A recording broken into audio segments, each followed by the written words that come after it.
40 años. Historia de una época. Con Javier García Isaac.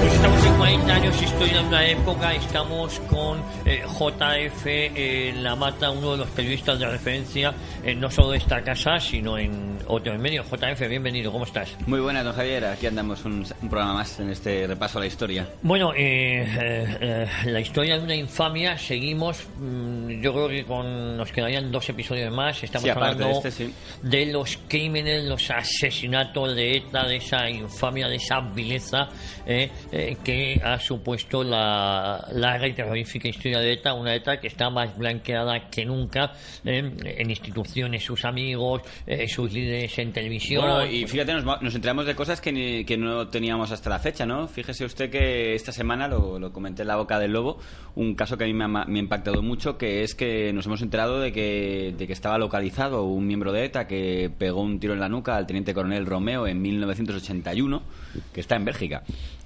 Y lo pidieron que lo extraditaran para ser juzgado y dijo Bélgica que no lo entrega porque no tiene garantías de que en España no vaya a ser torturado.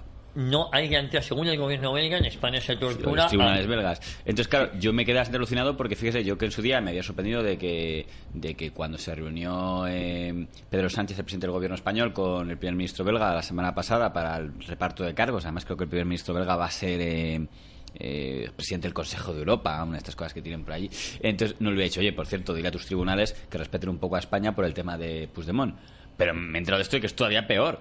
¿Por qué nos hemos enterado de esto? Porque el Tribunal de Estrasburgo ha condenado a Bélgica a pagar una indemnización a los que habían presentado el recurso para que se hiciera esa extradición, que no fue el gobierno español, fue la familia. O sea, ha tenido que ser la familia del teniente coronel Romeo la que a título particular te mandó al gobierno belga por no extraditar al terrorista. Entonces el Tribunal de Estrasburgo no ha dicho, pues lo tienes que entregar por ahí, porque no entra en las competencias, parece ser que son temas judiciales, pero sí ha pues, bueno, pues por no entregarlo tiene que indemnizar a la familia de la víctima, que eso es lo único triste consuelo que van a tener los familiares del teniente coronel Romeo, que es que les va a llegar una indemnización del gobierno belga por no querer entregar a este terrorista. Pero a mí lo que me alucina es que esto pueda pasar, porque pensaba que no estamos hablando de que está en Sudán o en Tanzania, está en Bélgica, y deciden que no porque no se fían. Digo, oye, si usted no se fía de las cárceles españolas o de las policías españolas, pues ¿qué hacemos siendo socios? Quiero decir, yo no entiendo si eso no supone un problema diplomático. Me pregunto qué clase de diplomáticos tiene este país.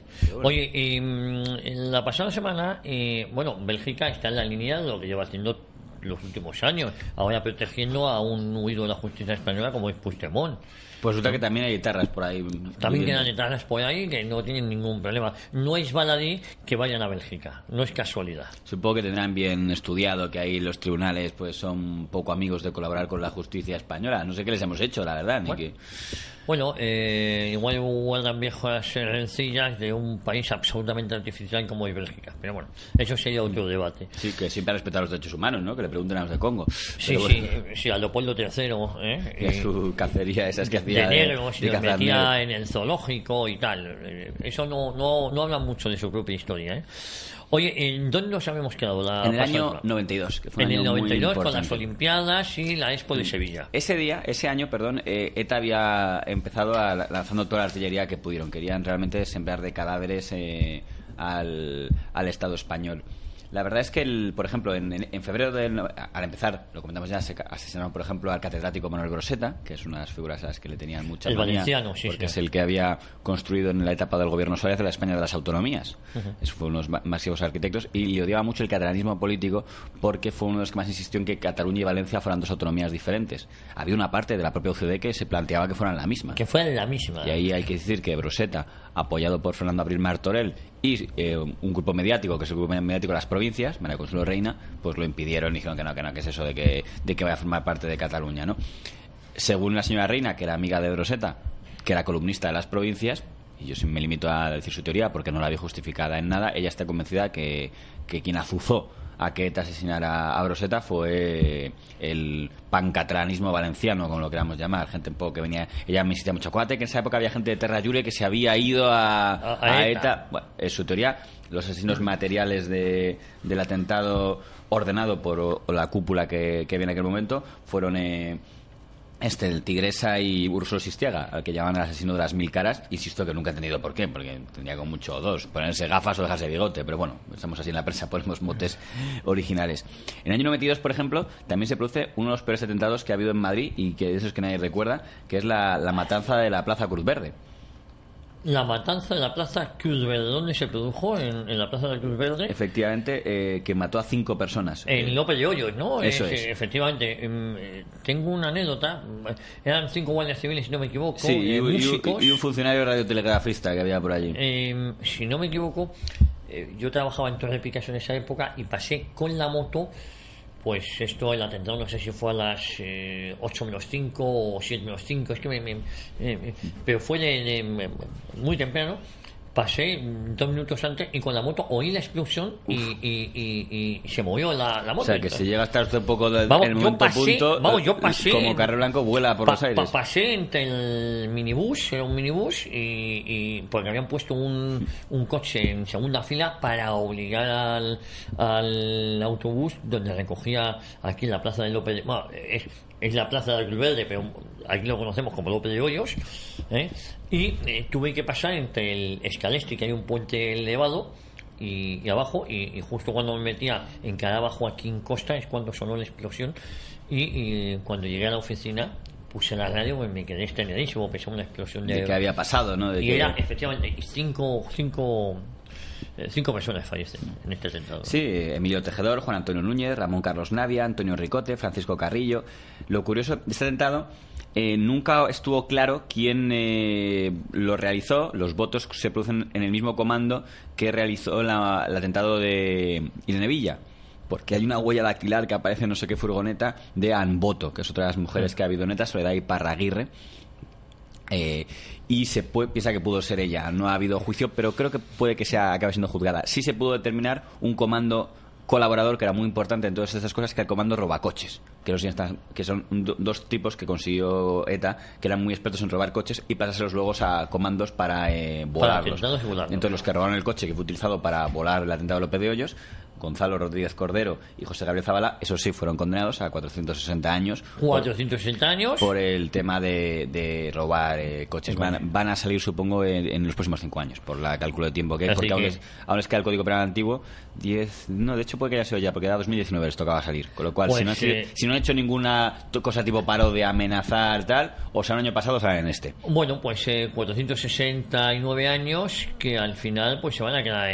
Son entre 15 y 18, según con reportes. Porque aún les pilla el Código Penal antiguo. En 9 y 20 años. Bueno, pues nada, otros asesinos que van a estar en la calle. Sí, eso es una batalla perdida. O sea, yo no quiero cebarme los oyentes que les va a dar rabia esto, pero es que eso ya es un hecho. O sea, únicamente a partir de los que hayan asesinado a partir de 2002 puede hacerse otro cómputo. Lo demás es lo que usted ha dicho, entre 15 y 18 según cómo se hayan portado. ¿Qué más cosas? Porque seguimos avanzando en este macabro año que fue el 92. Hay, por ejemplo, una cosa muy interesante que pasó ese año, que es el atentado más bestia que ha habido en Cantabria, que era una zona que se había librado bastante de atentados terroristas. Y bueno, pues decidieron que también querían incluir en Cantabria, que ni se lo esperaban. Entonces cogieron el mismo comando robacoches que antes he citado, José Gabriel Zavala y Gonzalo Rodríguez Cordero, le dieron un coche a un comando cántabro que se acababa de crear y lo pusieron para intentar cargarse a policías. No tuvieron mucha suerte porque el objetivo era una furgoneta policial y no mataron a ninguno de esa furgoneta policial, pero murieron 3 personas, porque la gente, como usted ha comentado, usted estaba pasando por la moto, pues la gente que está pasando, en este caso había un transeúnte que pasaba por allí llamado Antonio Ricondo Somoza, y un matrimonio gitano, Eutimio González Gómez y su esposa Julia Ríoz, que también volaron los 3.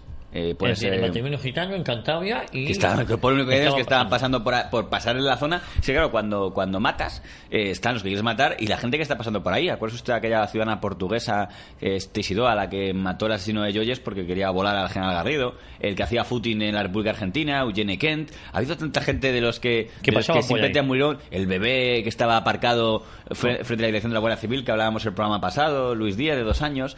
O sea, aparte de, podríamos hacer un especial solo de los niños asesinados, otro sería la gente cuyo único crimen era pasear por la zona en el lugar, o sea, que ni siquiera te le quería matar, simplemente que su vida era, como dirían ellos, un daño colateral, algo aceptable, podemos aceptar matar a alguien. Y fíjese también cuántas mujeres estamos hablando de morir a ETA, ahora que estamos tan feministas, el mayor maltratador de mujeres, el mayor asesino de mujeres también es ETA, aunque se diga poco, podríamos citar solo a mujeres y ya nos superaríamos la cifra de 200 con toda seguridad. Ahora mismo estoy hablando de Julia Ríos, la pobre mujer gitana que simplemente estaba por allí pasando.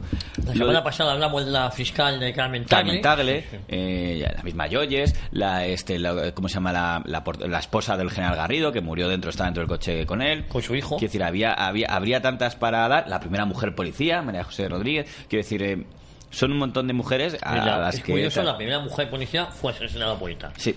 Y además supongo que lo hicieron adrede, porque sabían que era un poco símbolo. Durante mucho tiempo los directores de la policía tenían su retrato porque era un poco recordar lo que había supuesto. De este atentado de Qatar me interesa recordar una cosa. El autor del atentado, Iñaki Recarte, que fue condenado a 203 años de prisión y, como ya deducirán los oyentes, ya está en libertad, se cogió a lo llamado la vía Nanclares. La vía Nanclares es una vía que creó el gobierno... esto lo hubiera hecho todos los gobiernos, creo que fue el gobierno Rajoy que lo hizo, pero que era algo parecido a lo que era la antigua reinserción. La vía Nanclares era que si tú te declaras arrepentido ahora y que ya consideras que matar estaba mal, pues entendías que podías conseguir más rápido el tercer grado, volver a estar libre en prisión, etcétera. Entonces ha habido muchos terroristas horribles, como Idoia López Riaño, que se acogieron luego a la vía Nanclares, es decir, oye, que ya matar no toca. Esto pudo tener un sentido en una historia, pero ahora ya no tiene sentido. Y dirá, hombre, pues es un poco... No quiero criticarlo al 100%, porque entiendo que cuando quieres diezmar a una banda terrorista tienes que hacer cosas como esta, para que se contagie la gente y se vaya. Ahora bien, entenderán que con la distancia es un poco doloroso. A mí hay una frase que dijo el ministro franquista, don Antonio Carro, cuando la amnistía, que me pareció muy inteligente. Alianza Popular fue el único grupo que no apoyó la amnistía, pero tampoco votó en contra, se abstuvo. Y el discurso en el que explicaron eso era, entendemos que igual para la transición y para la reconciliación hace falta hacer cosas como esta, pero si esta amnistía a asesinos es el precio que hay que pagar por la transición, admitamos al menos que es un precio muy alto, que me parece una frase muy inteligente. Es decir, vamos a lo mejor es necesario. Entonces me dicen, hombre, es que a lo mejor la vía Nanclares es necesaria para que haya un efecto contagio y ETA desaparezca cuanto antes. Pues digo lo mismo, pues si eso fuera verdad, por lo menos admitamos que el precio es muy alto, y que está pagando, digamos, las vías. O sea, a lo mejor es necesario, pero por lo menos no digamos que, bueno, no, es un precio muy importante alto, el que ha habido que pagar. Bueno, ¿por qué recuerdo todo esto? Porque al señor Recarte, ¿qué es lo que le hizo llevar a coger la vía Nanclares? Es que en prisión se enamora con no sé si era una psicóloga o algo, que es de Sevilla o algo así, o que no es vasca. Entonces, gracias a esa relación es como entiende que lo de matar no tiene demasiado sentido, que eso bueno, pues que no estuvo mal. Y hace poco le entrevistó Jordi Évole en La Sexta. Entonces era una entrevista interesante antes de la de Otegi.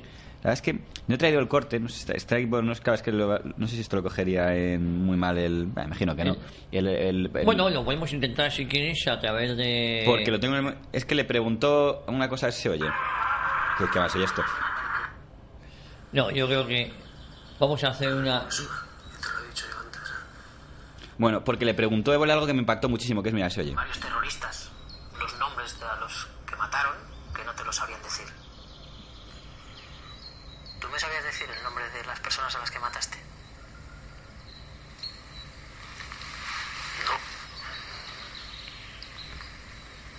No. Ha dicho no sabe los nombres a los que asesinó. ¿Por qué me impactó a mí esto cuando yo lo vi? Ricardo se ha arrepentido, dice. O por lo menos dice que matar no está mal. Se ha cogido la vía Nanclares, se ha cogido tal.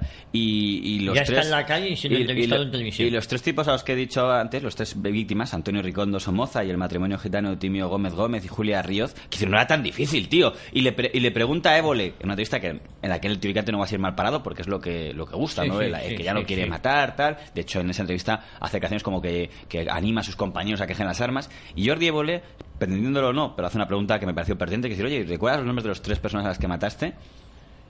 Y él dice, no lo recuerdo. Digo, ¿cuántos años han pasado? Digo, es curioso, para mí me impactó mucho eso. Una de ellas, no sé si esposa o hija de Antonio Ricondo, publicó un artículo en El Mundo que dice, ¿no te acuerdas ni de cómo se llamaba mi padre o mi marido? Porque yo de ti no me he olvidado en la vida. Recuerdo en el juicio cómo te reías, ponía en el artículo, aunque ahora haya cambiado de opinión.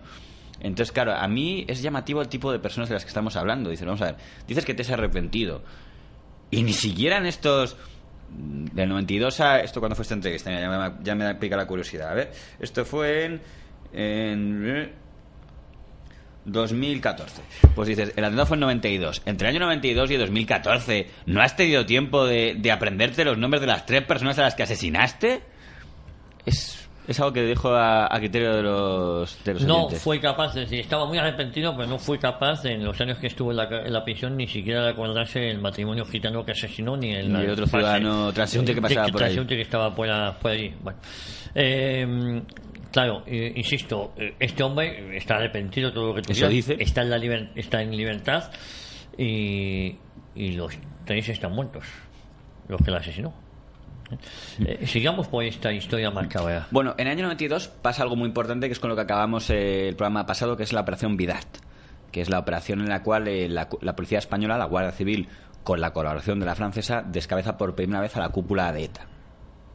Y es en aquella ocasión cuando, sabe usted que el truco del misil, ¿no? Que le vendieron un misil a través de un traficante falso a ETA, porque decían, con este misil podrás derribar a yo que sé, a la Casa Real, a la monarquía, tal, y en ese misil le ha metido un microchip de localización, porque lo que querían era pillar a la cúpula. Y entiendo, eso fue un plan del entonces coronel, luego general y luego ex general Enrique Rodríguez Galindo. Es decir, así vamos a pillar dónde están y porque el misil va a acabar en manos de la cúpula de ETA, seguramente. Entonces estuvieron ahí mirando, moviéndose el misil en muchos sitios, hasta que nos dicen, se ha establecido aquí, en un casorio de Vidart, que es una palabra, Vidart es una ciudad francesa, pero ya ha quedado en la historia de ETA porque fue la primera vez que cayó la cúpula.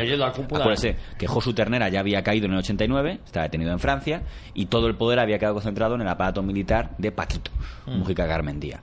Era lo que se llama el colectivo Artapalo, era Mujica, Garmendia, Fiti, Arróspide, bueno, una serie de gentuza, todos estos de la cúpula, y era gente, por cierto, que no había matado a nadie, porque estos eran muy, como ellos Ternera, muy de órdenes, pero no mataban torre de cristal, yo mato, pero no. Ursula Sistiaga les odiaba, porque decía, ¿cómo es posible? Los que hemos matado no nos ponen jefes, y en cambio estos jefes que no han disparado nada, bueno, es la buena estrategia de banda mafiosa, ¿no? Unos soldados y generales, y el general la torre de cristal. No toca nada. Bueno, y entonces gracias a que pillaron, dice Vera, que le llamó Galindo y solo dijo bingo, fue la palabra que le dijo, como decir, ya les tenemos, y entonces dieron las instrucciones. Francia ya colaboró por fin, y entonces se hizo esa gran operación en el año 92, muy poquito antes de que empezara las Olimpiadas de Barcelona. Cayó por primera vez la cúpula de ETA. No fue el fin de ETA, es más, iba a ser algo ya que iba a convertirse en algo periódico a partir de ese momento, que cada tanto cayera una cúpula de ETA, pero fue la primera vez que aparato político, aparato militar, aparato logístico, cayeron los 3 jefes de los 3 y se demostró que se podía atacar, digamos, al corazón de ETA, a las entrañas. Además, el primer intento por recomponer, o sea, ETA convoca un congreso raro para elegir a los sucesores y también los detienen. O sea, ahí empezó una cascada de detenciones de la cúpula de gente que iba rápidamente sustituido por otro. Ahora bien, al final ETA seguía manteniendo la capacidad todavía de tener comandos por toda España. O sea, aunque cayeran las cúpulas, todavía tenían. Entonces, en vez de las cúpulas, los comandos se quedaban esperando y digo, bueno, a ver, que lleguen otros y nos digan de quién recibir órdenes, ¿no? Y se formó al final una nueva cúpula con nombres que son importantes. Uno es, al frente del aparato político, lo que había sido Josu Ternera, un tal Miquel Ancha, que era el marido de Amboto. Al frente del aparato militar, pues apareció por ahí un tipo llamado Mobutu, mejor dicho apodado Mobutu, que era otro de los que estaba por allí. Y al frente, digamos, de los aparatos logísticos, gente, en todo caso, ninguno de los nombres que estoy diciendo ahora, Iñaki de Rentería, tuvo el nivel de lo que habían tenido un Josu Ternera o un Paquito, ya otra cosa, ya era más niñatil, más ni siquiera, dentro que siempre fueron criminales, pero ni siquiera ya cada vez menos excusa ideológica de somos marxistas, leninistas. De hecho, yo me pregunto si estas cúpulas que ven ahora sabían ni por qué mataban. Sí, independencia del País Vasco, pero ya poco más. Ya los planteamientos revolucionarios con la foto del Che Guevara ni siquiera aparecían. Con lo cual yo me pregunto a esta gente qué ideología tenía. ¿Matar por la independencia? ¿Cuál era la hoja de ruta? Era todo muy, muy raro. Miguel Ancha era uno que estaba obsesionado con la negociación con el gobierno, pero debía ser que entendía que negociar con el gobierno era a base de poner cadáveres encima de la mesa. Iñaki de Rentería, bueno, es un hombre que tuvo algo que ver con lo que iba a pasar con Miguel Ángel Blanco años después, ¿no? Bueno, son gente, en todo caso sigue siendo gente que no mataba sino ordenaba matar, que es algo que ha sido muy cómodo de las cúpulas de ETA. Y esa cúpula toma una decisión muy importante, que es políticos. Empezar esa es la cúpula que decide se marca objetivos como políticos. Respuesta a lo de Vidart, sí. Dicen hay que empezar a ir a por los políticos. De hecho, no lo consiguieron, pero la gran ambición que tuvo esa cúpula fue cargarse a José María Aznar y al rey Juan Carlos. O sea, las dos apuestas que tenían, y fracasaron las dos, pero estuvieron muy cerca de conseguirlos. Pero como siempre, paralelamente, sigue habiendo atentados normales contra el guardia civil jubilado de turno del tiro en la nuca, o bombas. Amboto, y esta vez sí se pudo demostrar, se carga en el año 93 a una persona que impactó a mí porque era vecino mío, su familia, Fidel Dávila, que era hijo del general Dávila, del franquismo, ¿no? Sí. Pues Fidel Dávila muere junto Julián Romeo, José Carretero, Javier Baró, Domingo Olivo, Juan María Calvo y Pedro Robles en otro atentado muy parecido al de que hablamos antes de Cruz Verde, también en Madrid, y el mismo modus operandi. Y el más famoso era Fidel Dávila, nieto, pero de hecho hijo, nieto del ministro franquista, y era otra vez el mismo modus operandi que en Plaza República Dominicana. Esperar a que pasara y Julián García Vargas, que antes ministro de Defensa, dijo: ETA ha surgido como ratas. Por cierto, hubo niños heridos aquí. Afortunadamente no murieron, pero las imágenes de niños con las caras destrozadas fue bastante impactante. Menos mal que afortunadamente en este caso no murieron. Pero bueno, hay que murieron por delante 1, 2, 3, 4, 5, 6, 7, 8 militares. Que no está mal, ¿no? Ese tipo de cosas. Y volvemos a ver siempre. Son nombres que, hombre, quiero pensar que en algún lugar, en alguna pared de dentro del Ministerio de Defensa o del Ejército, pues estarán recordados todos estos, ¿no? El general Dionisio Herrero, 19 de octubre del 93, a tiros de su casa en Madrid. O sea, quiero decir, son tantos nombres que es muy difícil el hacer. Por cierto, una cosa que también es importante de insistir: también ha habido atentados de ETA que han sido absueltos los criminales. Por ejemplo, el teniente de ingenieros Miguel Peralta Utrera, de 47 años, que fue asesinado por una bomba lapa bajo el coche. Usted sabe que hay un montón de gente que todos los días al salir de su casa tenía que mirar debajo del coche, porque si no lo hacían le podía pasar como al teniente Peralta, de que volaban. Pues casi seguro que el atentado lo puso Álvaro Juan Arri Pascual, ¿no? Un etarra que era experto en poner bombas lapas, y ha sido condenado por otros crímenes. Pero cuando fue juzgado por este caso, y aunque es evidente que tenía que ser porque por el lugar donde fue, por el comando, pero como no hubo una prueba directa, fue absuelto. Esto se lo digo a Bélgica para que entienda que la justicia española es extremadamente garantista, incluso habiendo estar aquí como Otegi. Es de sentido común que si Otegi estaba con otros dos compañeros en el secuestro de Avantua y luego los otros dos coinciden en el de Cisneros y Río Pérez, dices: oye, pues casi seguro que el tercero sería este. Pero si no hay una prueba directa se le absuelve. Por eso a mí que Bélgica diga: no, es que no va a tener un juez justo en España, joder, anda que no habrá habido etarras absueltos, aunque estemos convencidos de que han cometido crímenes. Pero y encima al revés, y yo creo que tenemos de los crímenes más garantistas que... Bueno, en todo caso, ya digo, Álvaro Juan Arri, el de las bombas Lapa, fue absuelto por el caso de Miguel Peralta, pero fue condenado por otros. Por ejemplo, el general Francisco Veguillas, mismo modus operandi, bomba Lapa. Y otra mujer veo que murió aquí, Joaquina Martín Moya, supongo que pasaría por ahí la pobre. Y ahí sí, afortunadamente, ahí sí se pudo demostrar con huellas dactilares, y sí fue condenado a 208 años de prisión, que como decimos, supongo que se cumplirán el año que viene, que es más o menos por... Así que está en la calle también... Sí, porque si los de los 80, para que entendemos, salieron todos entre 2005 y 2007, los de los 90 pues salen todos entre 2017 y 2020. Es así, es más o menos lo que viene a ser. Bueno, ¿qué más cosas? Vamos a un comando que es quizá el que más va a impactar a los oyentes por recordar lo que supuso, que es el comando Donosti de los años 90. En los 90 el comando Donosti de finales de los 90, ¿no? Estamos en el año 94. Este comando lo formaron básicamente 3 personas: Francisco Javier García Gaztelu, Chapote, quédense con este nombre; un gordo llamado Valentín Lasarte, que ahora ya está cogido a la vía en Anclares y ya está en libertad, dice que arrepentido. Arrepentido existió, no es colaboró con la justicia, y señor, que ya no toca. Yo creo que ahora ya pasó de moda matar. Eso es más o menos y la novia de Gaztelu Chapote, que se llamaba Iranchu Gallastegui. Esto de las parejas era muy típico. Bueno, estás mucho tiempo en un piso franco eligiendo a quién matar, pues hay veces que salen sentimientos. Antes he hablado de Amboto, que hizo pareja con el jefe de ETA, Miguel Ancha. Y ahora hablo pues de García Gaztelu y Iranchu Gallastegui, que también eran pareja, aparte de miembros del comando. Estos empezaron a matar en diciembre del 94. Uno de los primeros fue Alfonso Morcillo. Este, por ejemplo, es una de las víctimas que a veces no se cuenta, porque pasó mucho tiempo desde el tiro hasta que se muere. O sea, que si te pegan un tiro, pero estás como 2 años en la UBI hasta que te mueres, la gente se olvida de contarlos como víctimas del terrorismo. Esto ocurre con mucha frecuencia. Hubo un conductor de autobús que le pasó algo parecido. Le dio una bomba, le medio mutilaron y tardó como 2 años en morirse, pero eso murió luego. Pero murió. Y la gente no lo cuenta como asesinado, pues ¿qué va a ser? ¿Pero qué le había dejado en ese estado? Quiero decir, hay cosas que, en mi opinión, no tendrían ni que ser discutidas. ¿Por qué señaló al comando Donosti?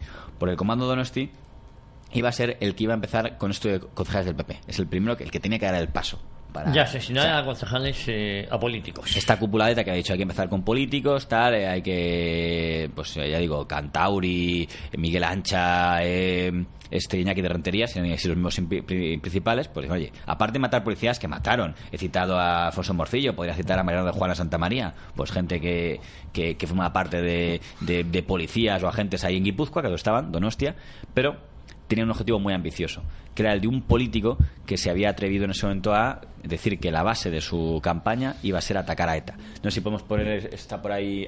Sí, ahora ponemos el corte de a quién nos ibas a traer, el corte que hace a la persona que en ese momento presidía el Partido Popular en Guipúzcoa. ¿Vosotros creéis que bajarse los pantalones, como ha hecho el Partido Nacionalista Vasco y el Partido Socialista, ha servido para frenar un solo tiro de ETA? ¿A que no? Pues no. ¿Sabéis para lo que ha servido? Para todo lo contrario. Para cargar las pistolas de ETA. Aquí lo único que sirve es, por un lado, el rechazo social, que se está ganando en la calle. Por otro lado, la eficacia policial. Desde luego, los que están bajo rejas, esos no pueden hacer daño. Y en un tercer momento, el aislamiento a los violentos. Esas son las tres fórmulas únicas que durante muchos años han dado resultados positivos. Con los asesinos, lo único que hay que negociar, con los asesinos de ETA, lo único que hay que negociar, porque hay que negociar una cosa, es el color de los barrotes, nada más. Este discurso es del año 95, es un año 95 de lo que estamos hablando, y la voz es la de Gregorio Ordóñez. Es la de Gregorio Ordóñez. Yo este año estuve en San Sebastián y estuve en el restaurante donde fue asesinado, en La Cepa. Hay que decir que era un caso curioso. En honor a la verdad, tanto el Partido Popular como el Partido Socialista Obrero Español, lógicamente, eran contrarios a los asesinatos de ETA y tenían cierta valentía. Pero había una diferencia entre, digamos, decir esto es una vergüenza, esto lo condenamos, tal, y hacer que básicamente la base de tu discurso político fuera que la gente pierda miedo a ETA, que era la obsesión que tenía Gregorio Ordóñez. Chique Venegas, que ya falleció, y yo no lo digo para criticarlo porque entiendo lo que quería decir, cuenta en sus memorias que riñó a Gregorio Ordóñez diciendo, por favor, no puedes estar todo el rato contra ellos porque te van a matar, que es que quieres que te maten, una frase muy dura que le dijo Chique Venegas a Gregorio Ordóñez. Porque digo, pero Chique Venegas también criticaba a ETA y todo. Claro, pero Gregorio Ordóñez lo hizo ya como algo constante, además no firme, sino casi hasta riéndose de ellos, diciendo, mira, sois ETA y HB sois la misma porquería para nosotros. Sí. Y hay que reconocer que consiguió algo que parecía imposible. Guipúzcoa, el lugar donde más apoyo ha tenido ETA siempre donde más que en Vizcaya, más que en Álava, está en Mondragón y hay tantas ciudades que son prácticamente de ETA. Allí consiguió que el Partido Popular fuera el más votado. Cuando a Gregorio Ordóñez le asesinan en el año 95, el Partido Popular era el primer partido en intención de voto en Guipúzcoa. Ahora vuelve a serlo, naturalmente, el entorno bilduetarra. Sí. Pero en aquel momento lo consiguió, fue poco tiempo, pero lo fue. Hicieron, y ETA no le soportaba. Eran las figuras que más odio tenía. De hecho, le llegaron a mandar amenazas telefónicas. Esto no es una broma, esto fue una amenaza real que recibió Gregorio Ordóñez en su teléfono. A ver, Gregorio, estamos hasta los cojones de ti. Una degradación más tuya, y tu familia corre un riesgo de morir. Cualquiera de ellos. Estamos hasta los cojones ya de ti. Fuera de Euskadi, cabrón. Fíjate, esto se lo encontró su familia en el buzón de voz de su teléfono. De su casa, no había móviles. Tremendo, tremendo. Había mucha historia. Aquí hubo mucha gente cómplice, ¿no? Gente incluso de partidos como Eusko Alkartasuna, que teóricamente es un partido democrático que siempre ha condenado al terrorismo y que ahora forma parte de la coalición EH Bildu, hizo un alegato desde su comisión ejecutiva condenando las palabras de Gregorio Ordóñez cuando no estaba vivo, diciendo que cómo puede formar a alguien parte del País Vasco, alguien que se avergüenza de ser vasco y que en el fondo es un franquista encubierto. No sé exactamente en qué se paraban para decir eso. Yo creo que les molestaba que estaba subiendo las encuestas, supongo, y dicen, coño, vamos a ser alcalde de San Sebastián un tío del Partido Popular, qué asco. Además, Ordóñez venía de la Alianza Popular, no era alguien de última hora, él había estado en la primera desde el principio, que por cierto, apuntarse a la Alianza Popular en los años 80 había que tener un par. Sí, en esa época sí, no como ahora, Sí, a mí me hace cuando alguna persona, con perdón, y no tiene nada que ver, lo digo con cariño, pero son cosas muy secundarias, pero cuando alguna persona me dice, no, yo era de Partido Popular, pero de coste que nunca fue de Alianza Popular, yo era del Partido Liberal, no estaba en la zona de, bueno, pues en la Alianza Popular había gente tan indigna como Gregorio Ordóñez. O sea, si tú te avergüenzas de la gente de Alianza Popular, es tu problema. Con perdón, se decía una política de Madrid a la que ha hecho cosas memorables, pero que me sorprendía, cuando insistía mucho en que ella no había formado parte de Alianza Popular, como si Alianza Popular fuera la peste. Bueno, pues Gregorio Ordóñez sí formó parte de la Alianza Popular. Es más, ya presidía la Alianza Popular en Guipúzcoa en 1987. Bueno, en el 95, que es justo cuando estaba más alto, pues como usted cuenta, estaba comiendo con su secretaria, que era María San Gil, en el cafetería. En la cepa. Se acercó Francisco Javier García Gaztelu Chapote, y tiro en la nuca. Hay que decir que cuando le pega el tiro en la nuca, San Gil piensa que es una broma de mal gusto, piensa que es un típico proetarra que quiere hacer la gracia para meterle miedo, porque como están amenazando todo el día fuera de Euskadi, nadie ha matado nunca a un concejal. Estaba delante María San Gil cuando él tenía la costumbre de ir a ese restaurante, insisto, en el que he estado recientemente. Por cierto, no hay ninguna placa que recuerde su asesinato en la puerta del restaurante ni nada, la cepa. Y María San Gil pensaba que era una broma, ¿no? Entonces sale detrás, y menos mal que cuando está persiguiendo a García Gaztelu Chapote se medio gira y ya ve que la cara de Ordóñez se ha desfigurado. Y entonces ya se para y dice, ostras, porque si no, lo más lógico que puede pasar si sigues a una etarra es que el siguiente tiro sea para ti. Entonces, bueno, pues ya ahí paró. Pero ella declaró en el juicio a Chapote por este tema. Está en YouTube la mirada que le lanzó San Gil a Chapote al mismo. Pero vamos, Chapote, como vamos a ver después, fue una persona que lo de matar lo llevó en la sangre y llegó a muchos extremos, ¿no? Por terminar con el año 95, antes de cambiar de año, el año 95 en el que matan a Gregorio Ordóñez es cuando intentan volar a José María Aznar, ¿no? Que es cuando consiguen poner en la calle al lado de Arturo Soria, digo, enfrente de la clínica Belén, porque ahí es donde nació mi hija. Justo en esa clínica, sí. Ahí era una técnica similar a lo de Carro Blanco, lo que pasa es que en vez de meterlo bajo tierra era un cable muy largo para que pusiera, y hay que admitir que el atentado funcionó. O sea, el problema no fue que el atentado la bomba no se activara o lo detectaran a tiempo, no, simplemente que el blindaje del coche aguantó. Era un Audi, que luego Audi sacó provecho, dijo que tenían efectivamente buenos blindajes y aguantó el blindaje.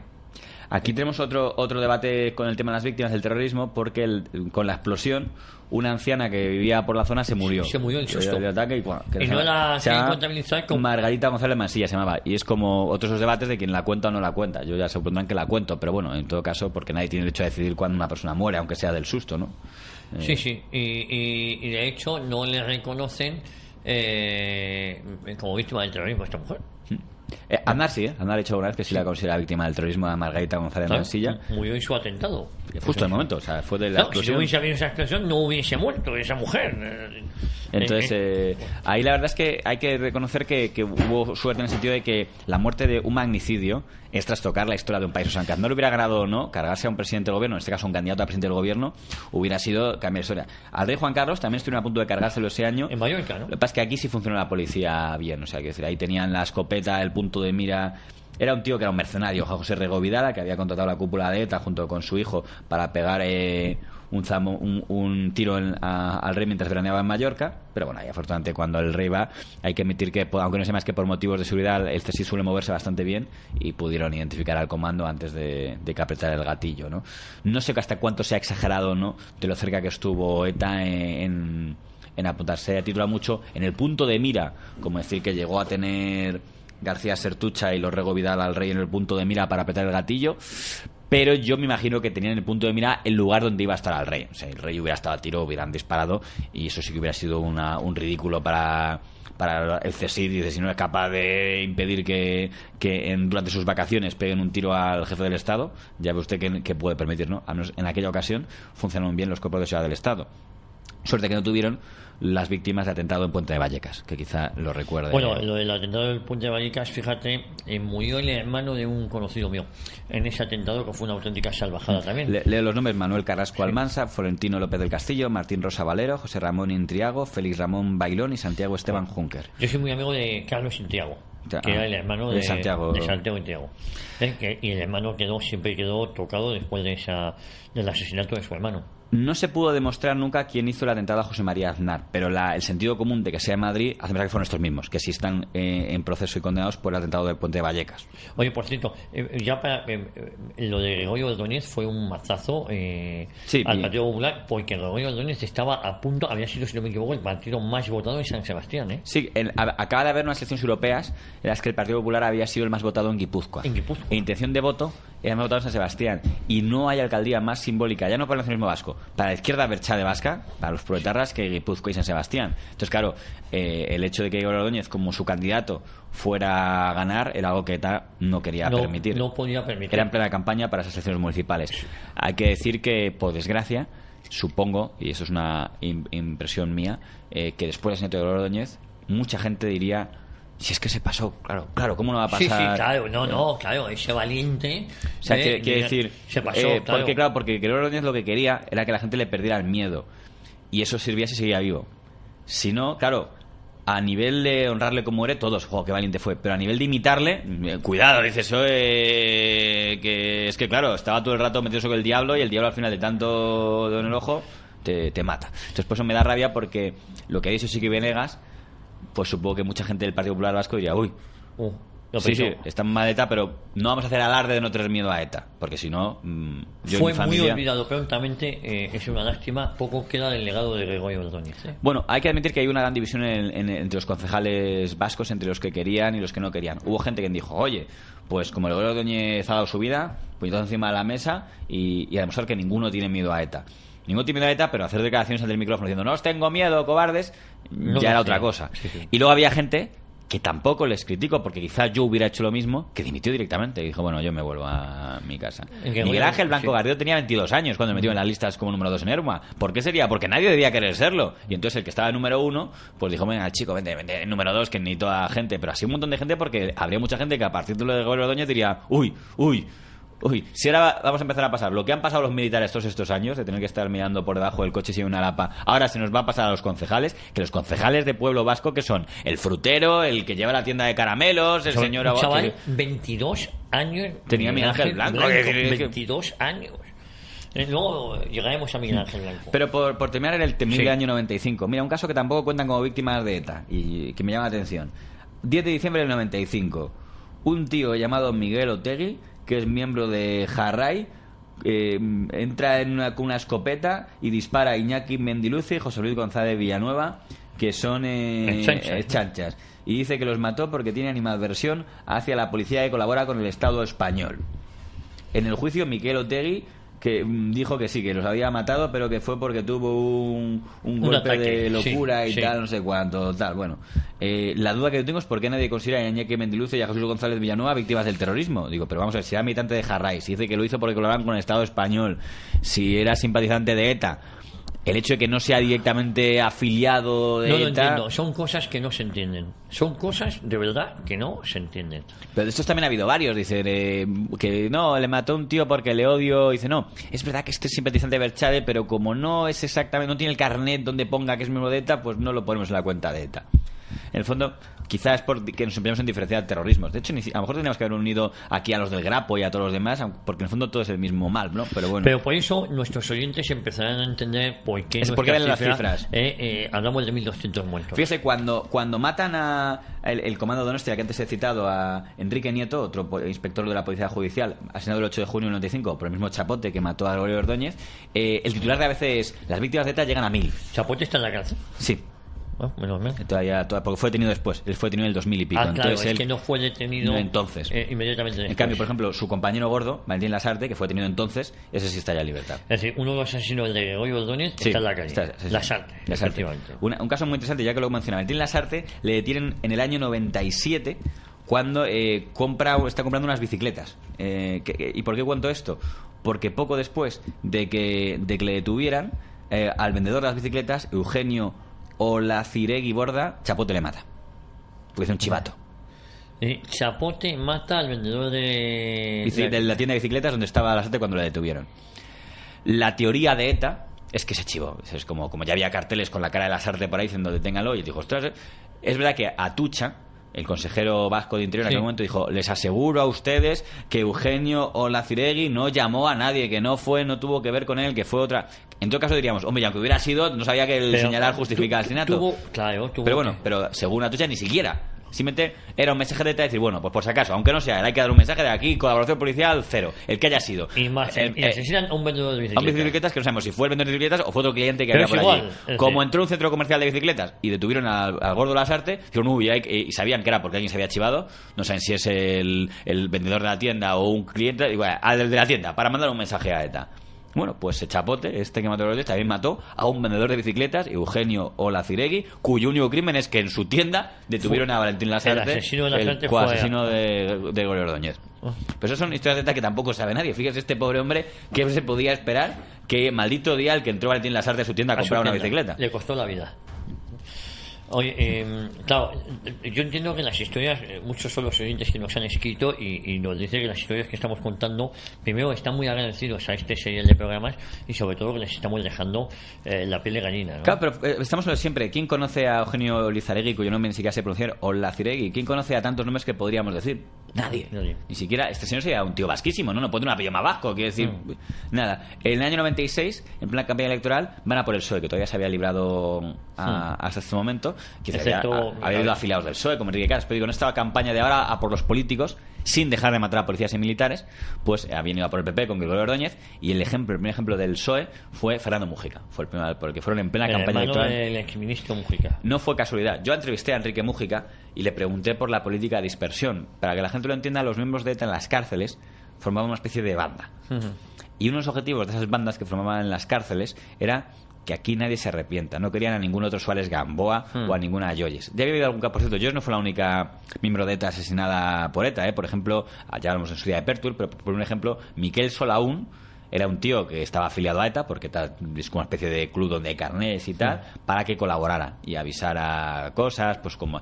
Y Solaún, en un momento han puesto una bomba en un lugar donde él intuye que va a poder pillar a una familia y les avisa. Dice, oye, no estéis por ahí que van por una bomba y van a matar a gente.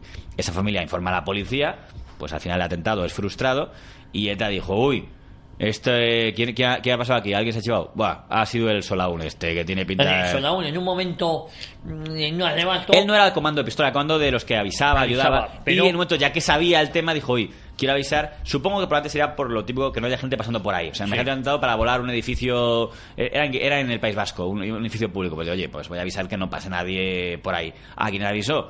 Pues lógicamente dijeron, oye, que nos haga llamar un tío de ETA diciendo que aquí hay una bomba. Entonces ETA dijo, oye, que solo lo sabía este. Entonces, para que no se contagie y empieza a ser costumbre esto de que los miembros logísticos empiecen a chivarse porque les dé ataque de compasión algo, vamos a mandar un mensaje claro, y a Miquel Solaún le mataron de un tiro.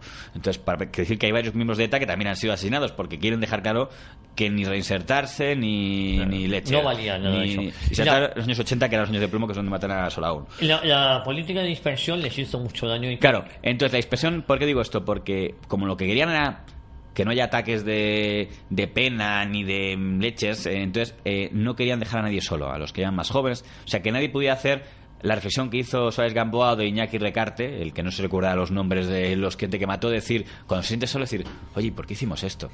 Y me han utilizado, me han tal... Bueno, para que no pasara eso, hicieron una red de presos para que los presos fueran todos en pandilla en las cárceles. Y Enrique Mújica dijo, esto hay que acabar con ello.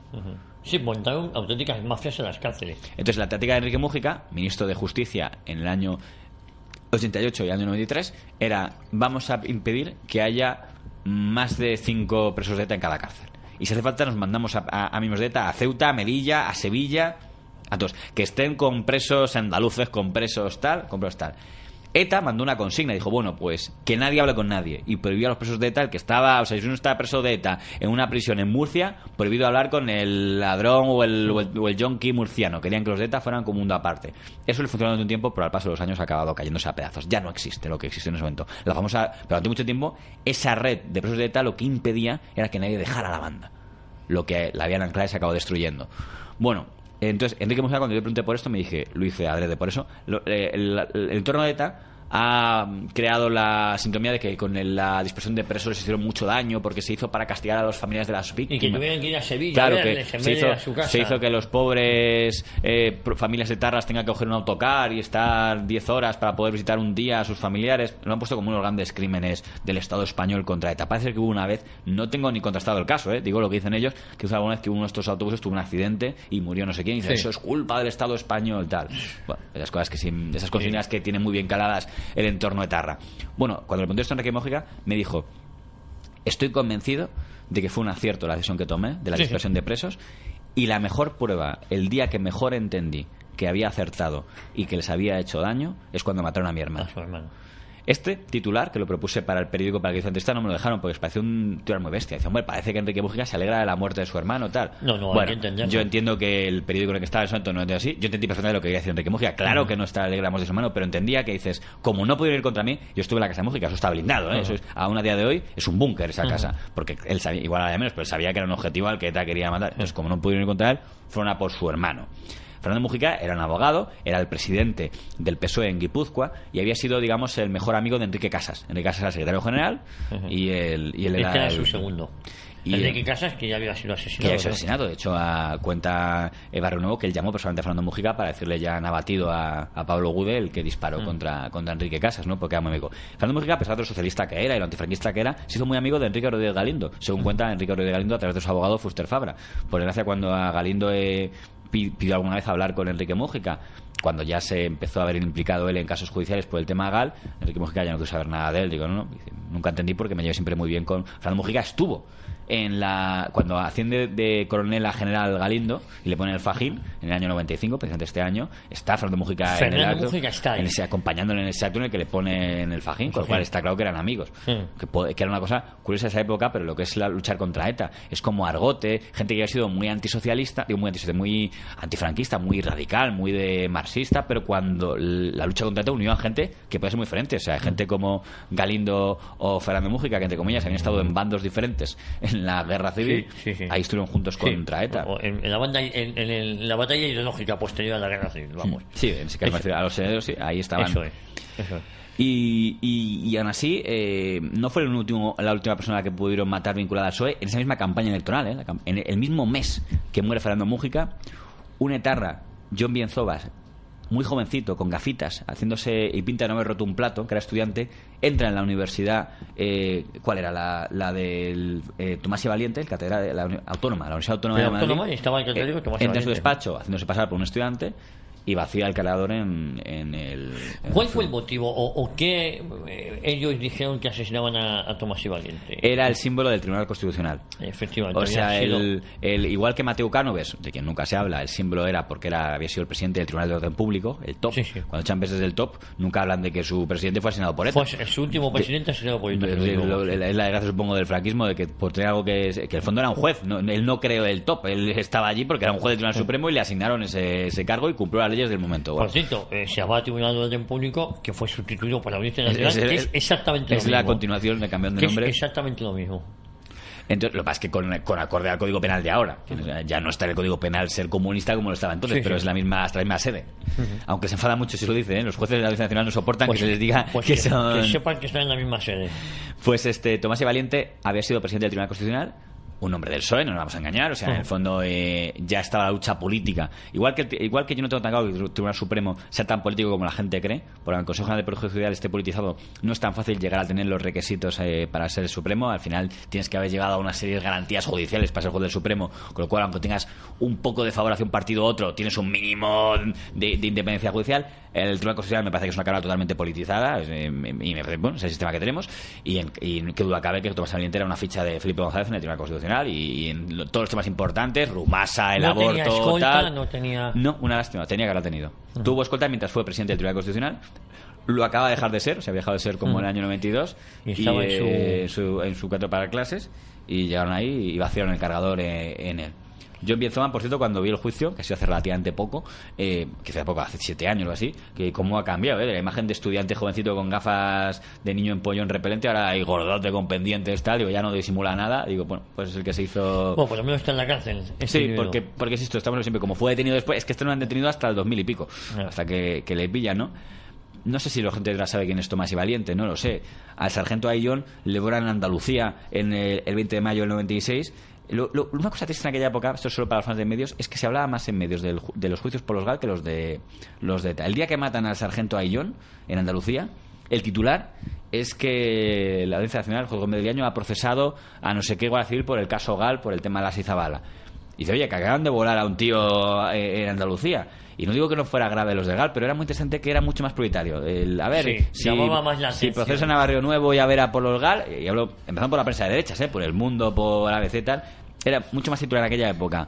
Los crímenes de hacía 15 años atrás del GAL, en los años de plomo de la primera legislatura de Felipe González, que los atentados que seguía cometiendo a diario ETA en ese momento, ¿no? Que es una cosa ya... Por cierto, también se cargan a un juez del Supremo, Rafael Martínez Emperador, fueron por los jueces del año 97. Realmente, ¿qué España era esa? No sé qué es peor, si hubiera tantas víctimas de ETA o que en el fondo no suponía ninguna especie de sorpresa ni de rapapolvos que mataran a nadie. Era como, sí, vale. A ver, ¿quién ha matado? Pues si matan a alguien todos los meses. O sea, tampoco debemos leer noticia a esto.